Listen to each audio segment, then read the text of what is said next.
প্রিয় শিক্ষার্থীরা, আরও একবার স্বাগতম অর্পিতাস ল সলিউশনে। আমাদের আজকের আলোচনার বিষয় 1908 সালের রেজিস্ট্রেশন আইন।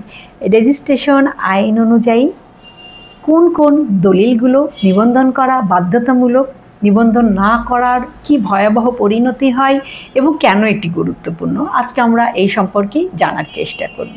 আপনারা যারা আইনের ছাত্র, আপনাদের পাঠ্য হিসেবে রয়েছে রেজিস্ট্রেশন আইন। আপনাদেরকে প্রশ্নের উত্তর লিখতে হয় পরীক্ষার খাতায়, কিন্তু এর চেয়েও বেশি প্রয়োজন যখন আপনি আইনজীবী হিসেবে প্র্যাকটিস করবেন, তখন এই রেজিস্ট্রেশন আইনের বিস্তৃত দিক নিয়ে জানা।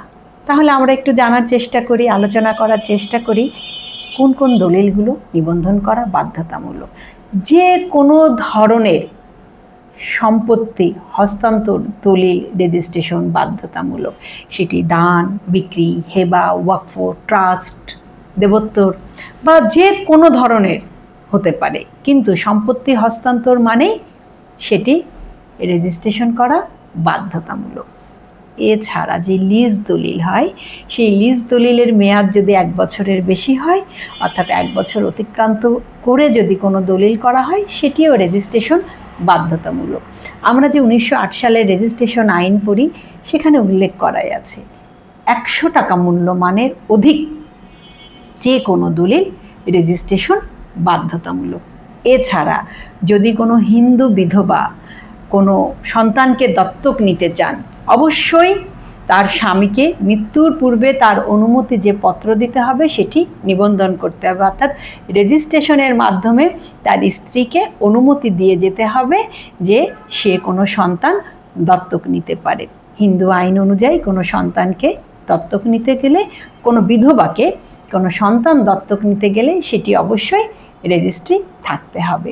এই যে আমরা বললাম যে দলিল, সম্পত্তি হস্তান্তর, দত্তক গ্রহণ, এই দলিলগুলো যদি রেজিস্ট্রেশন না হয়, এর ফলাফল কি হয়?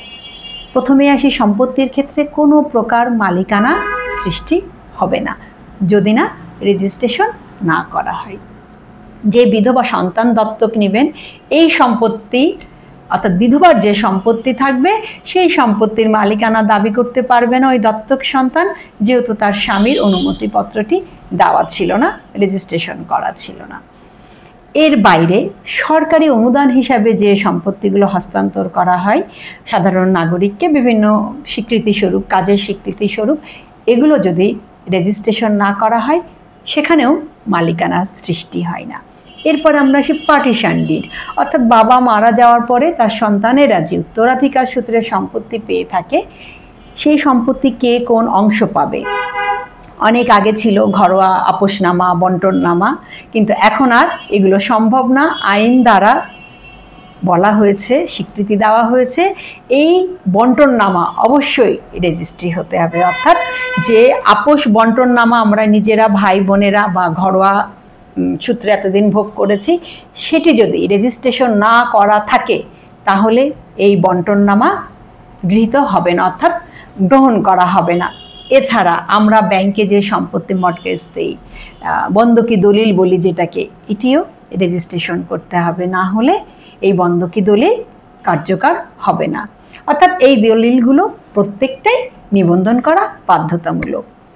এছাড়া বিভিন্ন আদালত থেকে আদেশনামা দেওয়া হয়, হুকুমনামা দেওয়া হয়, ডিক্রি দেওয়া হয়, সেগুলোর যে সম্পত্তি হস্তান্তরের কথা বলা থাকে, সেগুলোও নিবন্ধন করতে হবে।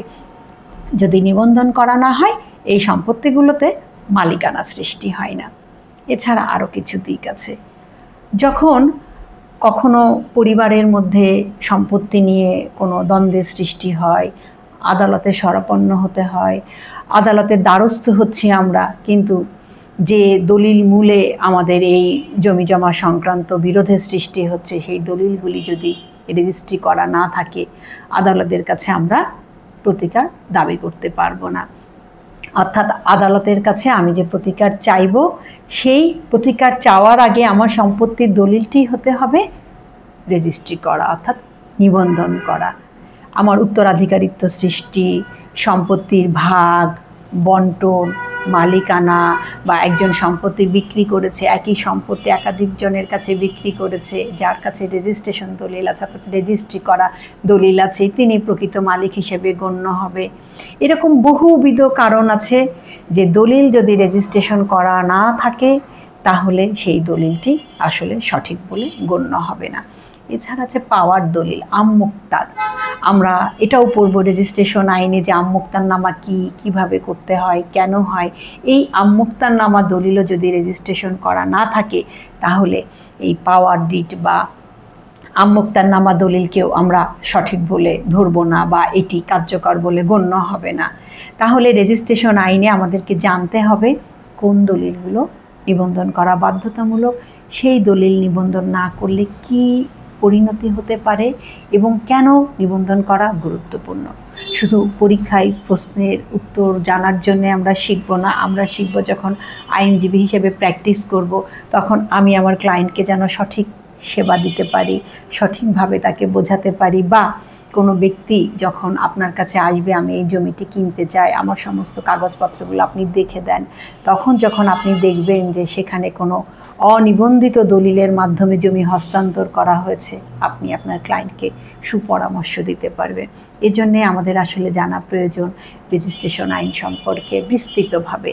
আমরা অন্য আরেকটি আলোচনার মাধ্যমে আরও নতুন কিছু বিষয় জানার চেষ্টা করব। ভালো থাকবেন, সঙ্গে থাকার জন্য অনেক ধন্যবাদ।